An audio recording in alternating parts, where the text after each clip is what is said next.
स्वागत आहे सगळ्यांचं जाणीचे यज्ञकर्म बाय मैथिलीज किचन या चॅनलवर। नमस्कार मंडळी, आज आपण एक मस्त भाजी करतोय। हो, ही आहे भाजी आणि ही आहे मुगाच्या डाळीची भाजी। एकदम मस्त आणि खूप सोप्या पद्धतीने ही होते आणि झटकन होते। उन्हाळ्यात बरेचदा जेव्हा भाज्या मिळत नाहीत किंवा अगदी एखाद वेळेला काय होतं की आपलं भाजी आणणं झालेलं नसतं किंवा खूप घाईची वेळ असते आणि आता काय करायचं असं वेळेला काही सुचत नाही, तर त्यावेळेला ही भाजी तुम्ही करू शकता। किंवा मग आदल्या दिवशी असं वाटतं की अरे भाज्या आणायच्या राहिल्या आहेत पण आता ठीक आहे जाऊ दे, असं काहीतरी कंटाळा येतो आणि दुसऱ्या दिवशी काय करायचं असाही प्रश्न असतो, तर त्यावेळेला तुम्ही ही भाजी आरामात करू शकता। मुगाच्या डाळीची भाजी।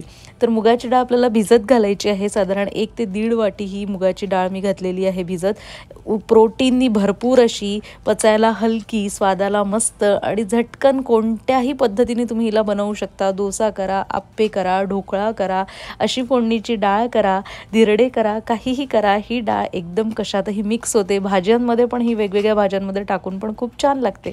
तर अशी मुगाची व्हर्सटाईल भाजी आपण करतो आहे। तर ते काही नाही, डाळ आपण भिजत घातली, अगदीच रात्री आठवण नाही राहिली तर तुम्ही सकाळी पण गरम पाण्यात जर भिजत घातली तर अर्ध्या ते पाऊण तासात ही भिजते। त्याच्यामुळे झटकन होणारी आणि शिजायला पण अजिबात वेळ लागत नाही, विशेष तयारी पण याला लागत नाही। तर आपण काय घेतलंय, 2 ते 3 चमचे तेल घातलंय मी शेंगदाण्याचं, त्याच्यात अर्धा चमचा जिरं मोहरी घातली आहे, हिंग घातले आणि कढीपत्त्याची 5-6 पानं घातली आणि एक मिरची घातली हिरवी। तुम्ही मिरची न घालता नुसतं तिखट पण घालू शकता किंवा दोन्हीही थोडं थोडं पण घालू शकता, जसं तुम्हाला स्वाद आवडत असेल त्या प्रमाणात।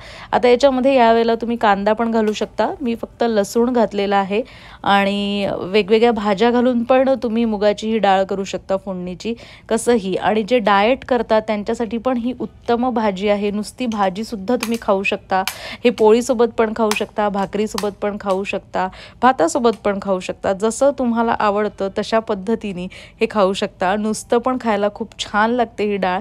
म्हणजे जे डाएट करतात आहे किंवा वेट लॉस करायचं आहे त्यांच्यासाठी तर हा उत्तम पर्याय आहे।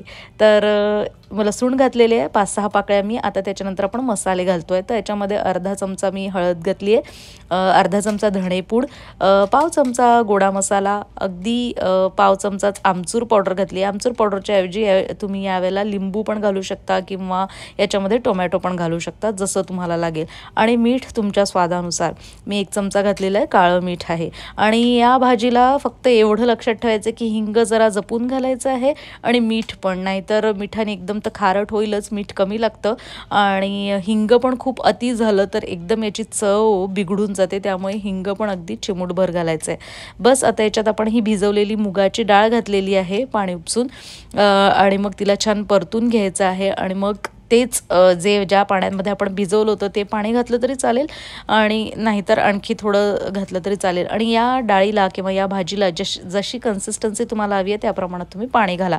1 वाटी जर डाळ घेतलेली आहे तर साधारण 2 वाटी इतकं पाणी घाला किंवा 1.5 वाटी, जितकं तुम्हाला पातळ हवं आहे तितकं। आणि मग झाकण ठेवून कोथिंबीर पेरून छानपैकी याला वाफ येऊ द्या। अगदी 5-7 मिनिटात ही डाळ शिजते, भिजवलेली असल्यामुळे अगदी झटकन शिजते। फक्त एवढं लक्षात ठेवायचं की एकदम गरगट्ट होईस्तोवर हिला शिजवायचं नाही आहे, नाही तर ते एकदम गोळा वरण होऊन जाईल तुरीच्या वरणासारखं, तेवढं शिजवायचं नाही आहे। त्यामुळे अगदी 5-7 मिनिटात तुम्ही तिला चेक करा, अगदी बोटचेपी झाली की आपली डाळ शिजली आहे, सर्व करायची, कोथिंबीर घाला, सर्व करा, पोळीसोबत, भातासोबत किंवा नुसतीच खा। आणि याच्यामध्ये वेगवेगळ्या भाज्या घालून अजून चवदार हिला बनवा। डाएटसाठी उत्तम आहे मी म्हटल्याप्रमाणे आणि खूप टेस्टी लागते। जर तुम्ही माइल्ड बनवली तर आजारी व्यक्तींना पण ही खूप उत्तम जाते। थोडीशी अगदी मऊ गरगट्ट शिजवली आणि तिला अगदी मॅश करून घेतलं तर नवीन जी तान्ही बाळ आहे, जी खायला लागलेली आहे, त्यांच्यासाठी पण ही भाजी किंवा ही मुगाची डाळ फार उत्तम प्रोटीन स्त्रोत ठरते। त्यामुळे एकदम मस्त असणारी ही डाळ तुम्ही नक्की करून पहा, जेव्हा भाजी नसते तेव्हा, आणि असेल तरीही एकदा नक्की ट्राय करा। आणि जाणीचे यज्ञकर्माला अजूनही लाईक, शेअर, सबस्क्राईब केलं नसेल तर ते आवर्जून करा आणि ही डाळ करून बघितल्यानंतर मला जरूर कळवा कशी झाली आहे ते। तर अशाच रेसिपी बघण्यासाठी जाणीचे यज्ञकर्माला नक्की भेट द्या। चला, बेल आयकॉन पण क्लिक करायला विसरू नका, म्हणजे नोटिफिकेशन्स मिळत राहतील तुम्हाला। भेटूया पुढच्या भागात नवीन रेसिपीसह, नवीन साध्या पण रुचकर आणि पौष्टिक रेसिपींसह पुढच्या भागामध्ये। तोपर्यंत जाणीचे यज्ञकर्म, नमस्कार।